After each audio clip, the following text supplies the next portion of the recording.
I decided to collect a sample of some of the headlines out of election 2016 today. Here they are from Politico.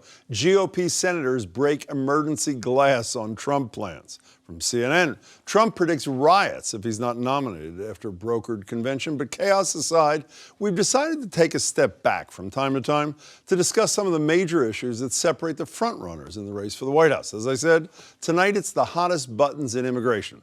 Here's the most recognizable symbol of this debate. I will build the greatest wall that you've ever seen. It's going to be a Trump wall. It's going to be a real wall. And it's going to stop people. And the wall just got 10 feet taller.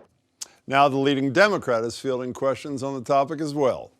What is the difference between the wall that you voted for and Donald Trump's wall? It's a big difference. I mean, first of all, as I understand him, he's talking about a very tall wall. If he cared to know anything about what members of Congress, like the senator and I, have done, where it was necessary, we did support some fencing. Where it was necessary, we did add Border Patrol agents.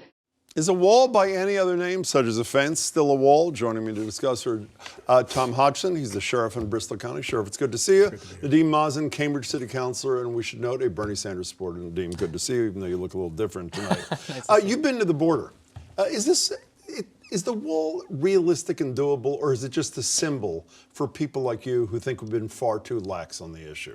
Well, no, it's definitely a feasible option, and it's something that we need to do in addition to... From end to end, a wall? Well, end to end, not necessarily. You need to... my position is bring in the Israelis, have them sit down with us and create a comprehensive plan for border security. Nobody knows it better. It's a combination of walls, seismic sensors, monitoring stations, like the Israelis do. That's the way to go about it. So you heard this fence thing before.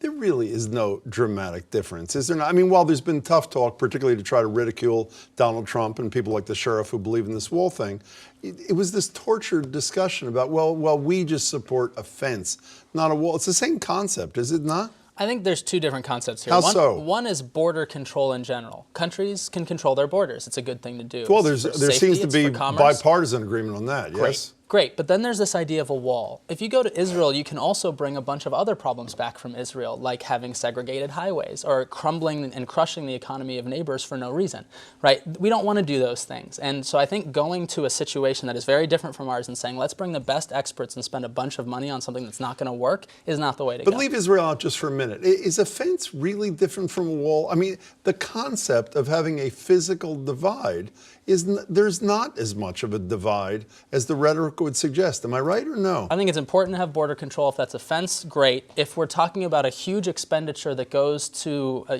government subcontractors and contractors that make a big dollar for something that's not necessary above what we currently have, I'm not into that. Is there a big difference here, Sheriff? Look, what Hillary Clinton just said, really, we do some fencing. That's not working. We see it. We know Al-Qaeda is coming through there. They've caught Al-Qaeda members coming through. There's Chinese nationals coming through. There's a real movement on the border. Yeah, but the biggest problem is people overstay their visas, a la 9/11. It's not people crossing the border. Is that not true? Well, it's both. It's both. And the unaccompanied minors, I mean, the cost for us for unaccompanied minors alone, for K through 12 education, $7.4 billion.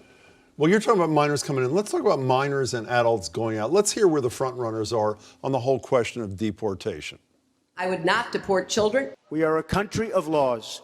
Going to have to go out, and they'll come back. But they're going to have to go out, and hopefully they get back. But we have no choice if we're going to run our country properly and if we're going to be a country. Again, how much of a difference is there here, Nadeem? Hillary Clinton was asked that question 3 times in that debate before she finally said, I won't deport children. It was first, we'll give them due process, then something else, then finally the children. The deporter-in-chief is the man they want to emulate, Barack Obama. 2.5 million deported. So is the rhetoric going to be matched by the reality? And why should we believe it will be? I think progressives on the left are frustrated with a center-right policy from some of our leaders currently, right? And so the reason people hark to Bernie, or the reason people will ask Hillary Clinton 3 times, is because we're waiting for the answer that is different. And it is important to say we're the country that said, bring me your poor, your tired, your huddled masses, and then built essentially an empire, an economic engine on hard work and on innovation. But why should we believe that Clinton, or let's stay with Clinton or Sanders, will not be Obama? I think probably If Obama had Sanders, said as a candidate, I'm going to deport 2.5 million people, wouldn't I have would been bet as- a lot of people wouldn't have supported him who did, right? That's right. And I think some of that is inherited in the administration as well. And you can't always just totally, move the whole body just because the head is pointed in a different Well, he's direction. breaking all-time records. So, but again, same question on the wall. Is this realistic? When I hear one of these Republicans say, we're going to deport 11 million people, they got to be kidding, right? Well, you're not going to be able to deport 11 million people, obviously, but you know what? We do have to expect that people are going to respect the laws of the United States. We can't, you can bring your hungry and you're tired, but not at the expense of the American people. And not only that, but those numbers that you talk about, the 2.4 million, or million, I believe you used, those numbers aren't real. What Obama did was he changed what he called a deportation. What Bush called a turnaway, he called a deportation. So he's really fudged those numbers, and he hasn't But reported when you those. say deportation is real, it's not going to be the Nadim Mazems lying on the border to block it. It's going to be the U.S. Chamber of Commerce. They're the people who don't want deportation. It's low-wage workers, sadly, exploited workers in many cases across the border, who are keeping their businesses afloat. That's true. Well, in part, but you know what? There's also a lot of fraud going on around that. And what's happening is the people are coming in and they're not paying taxes, and there's a whole host of things. There's about, I think, close to $17 billion that's sent back to Mexico every year of monies that people earn in this country that don't come back into our. Let's talk about something you Wait, testified. remittance, if it's okay, remittances are one thing, and that's important. It draws people here, but also there's $11 billion going into Social Security, and those people have no expectations of benefits back from Social Security. So let's not talk about not paying taxes. People are paying through the nose with no benefit. Well, let's get back to the real issue here. And the bottom line is this. In the United States of America, we have laws. There are 5 million people around the world waiting behind their borders to respect the laws of this country. And what do we say to them? Shame on you. You should have just snuck in with everybody else. We can't do that. What do we say to them?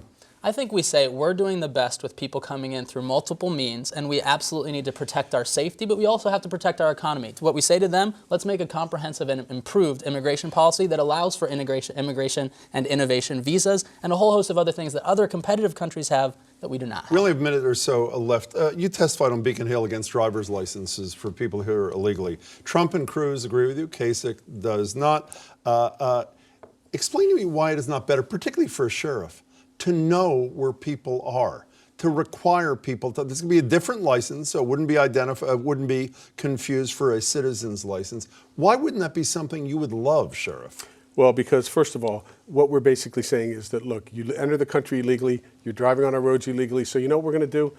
Because you don't meet the requirements of being an American or a legal resident, what we're going to do is we're going to change the law to make your unlawful behavior now lawful. Well, they're going to drive, but they're driving without a license now with no insurance. How's that helping anybody? But that's like saying bank robbers aren't paying their taxes, so why doesn't the IRS, start to let them, pay taxes on a full? Hillary Clinton was against it before she was for it. Why is she right this time and wrong when she agreed with Sheriff Hodgson? You're right this time because when you don't allow this type of thing, people go further underground. All of these behaviors, as he said, will continue to happen, especially ones that are violent. We need to bring people and this entire debate into the light so we can actually do the things that we agree on, like protecting the safety of American citizens. Speaking of that debate, thank you for this debate. Thanks for Sheriff, it's good to see you. Appreciate Counselor, it. pleasure to see you too.